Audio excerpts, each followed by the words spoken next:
Upacara 17-an tahun ini nggak bakal di IKN guys. Jadi gini, HUT RI ke-80 bakal berlangsung di Jakarta bukan di IKN. Loh, Ternyata upacara 17 Agustus di IKN era Jokowi bikin boros anggaran. Guys, akhir-akhir ini tuh baru terungkap loh fakta tentang upacara 17 Agustus di IKN waktu era Jokowi kemarin. Nah, menurut anggota DPR RI yaitu Muhammad Toha, kalau mau upacara di IKN itu butuh banyak anggaran guys. Karena harus totalitas sebab jadi momen bersejarah. Artinya, era Jokowi kemarin juga pakai anggaran yang lebih besar dibandingkan upacara di Jakarta. Dengan alasan boros anggaran ini, Toha sangat mendukung pilihan Prabowo untuk upacara 17 Agustus di Jakarta. Toha juga bilang, proyek IKN tetap didukung, tapi jangan dipaksain upacara kemerdekaan di sana. Karena bikin boros anggaran dan susah dijangkau semua orang. Gimana guys menurut kalian? Mending upacara di IKN apa di Jakarta ya? Perasaan saya sering sekali tanya IKN ini. Ada yang mau pindah ke Nusantara di sini? Ini ada yang mau pindah nggak? Ini pertanyaan ini gitu.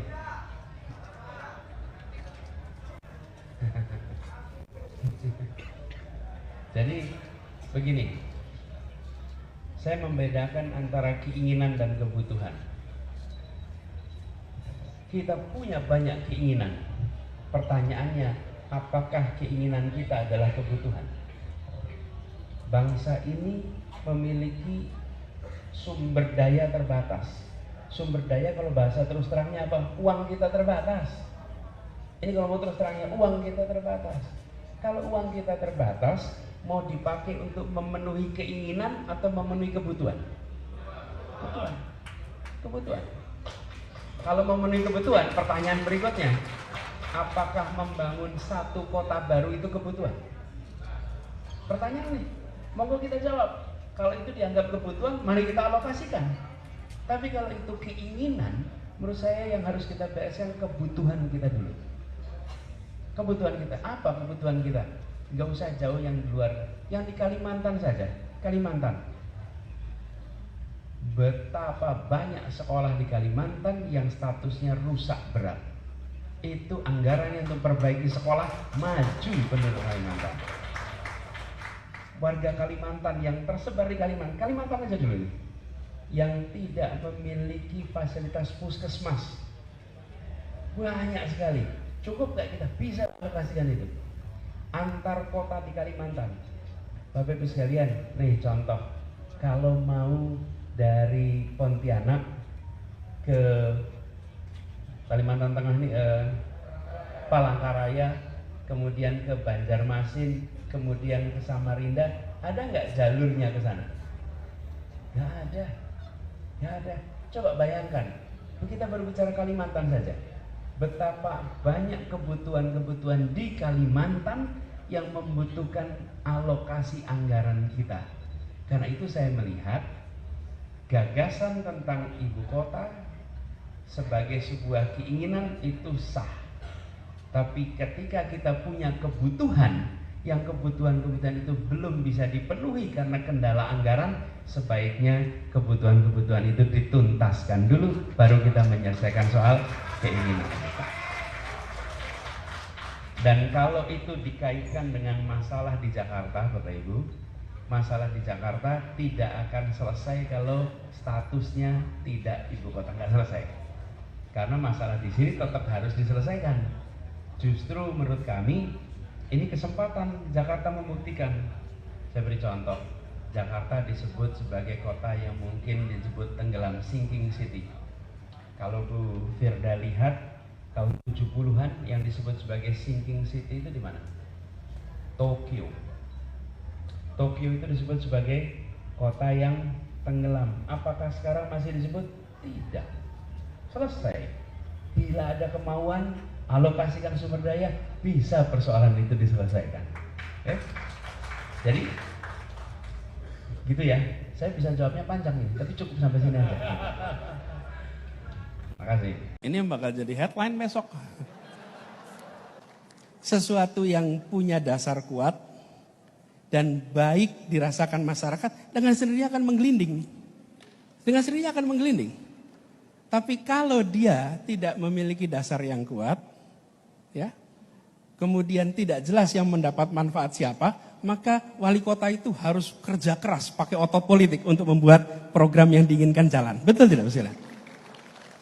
Jadi, Saya melihat bila ini adalah rencana yang baik, ya pasti jalan terus. Pasti jalan terus. Tapi bila ini ada masalah, saya juga kadang-kadang heran, kenapa sering ditanyakan ya? Apa ada masalah ya sebetulnya gitu? Loh iya kan? Kok saya tidak ditanyain bagaimana dengan pangan murah, betul nggak? Bagaimana dengan subsidi BBM? Loh itu kok nggak pernah ditanyakan gitu? Tapi kok IKN selalu ditanyakan ya gitu? Apa sebenarnya dalam alam bawah sadar kita ada pertanyaan ya sesungguhnya gitu? Cukup sampai di situ jawaban saya. Halo teman-teman, berjumpa bersama saya di Politik Dangi. Teman-teman, menarik sekali berita akhir-akhir ini kita dengarkan ya. Nah, apa beritanya? Ya, beritanya adalah upacara 17 Agustus tahun 2025 dipastikan bahwa itu bukan di IKN, melainkan di Jakarta, teman-teman. Oke, apa yang spesial di sini? Jadi seperti ini teman-teman, kita tahu bahwa IKN itu adalah ibu kota Nusantara. IKN itu adalah peradaban baru negara Indonesia yang penuh pro dan kontra. Banyak yang berkritik, banyak yang mengira bahwa IKN ini adalah sebuah ibu kota yang dipaksakan dalam ekonomi yang belum stabil dan sebagainya. Dan menariknya adalah ketika Pak Jokowi di akhir jabatannya, IKN itu dilaksanakan upacara 17. Nah, ketika pergantian presiden ya Pak Prabowo saat ini, IKN tidak lagi menjadi tempat upacara tahun 2025, melainkan kembali ke Jakarta. Banyak pertanyaan dong ya, kenapa kembali ke Jakarta? Sedangkan Jokowi sudah memulainya di IKN, ya kan? Alasannya sih karena pembangunan ya, karena masih dalam pembangunan. Bukannya zaman Pak Jokowi juga masih pembangunan? Bukankah zaman Pak Jokowi juga IKN masih, bahkan belum apa-apa sudah dijadikan tempat upacara? Masa sekarang alasannya masih pembangunan lagi gitu ya? Bahkan kalau kita melihat juga banyak beberapa ASN itu sudah bekerja dari IKN kan? Masa alasannya karena pembangunan? Dan ini tidak masuk akal ya teman-teman. Banyak spekulasi lagi. Ada apa dengan Pak Prabowo Subianto ya? Apakah IKN akan ditinggalkan? Apakah IKN tidak menarik dan sebagainya? Kita tidak tahu alasannya. Yang jelas apa yang dikatakan Anies Baswedan tentang IKN ya, bahwa IKN ini adalah proyek ambisi yang benar-benar menurut Anies ya lebih baik menata ekonomi dulu dan sebagainya, teman-teman. Ya kita berharap bahwa IKN itu ya benar-benar pemerintah serius ya. Kita harap pemerintah benar-benar melakukan yang terbaik ya. Tidak hanya semata-mata kita takut bahwa ini akan menjadi hambalang kedua ya. Apalagi ini anggaran bukan main-main, teman-teman. Dan kita ingin supaya IKN ini benar-benar sebuah karya yang luar biasa yang membanggakan kita di kancah nasional bahkan internasional. Bagaimana menurut kalian?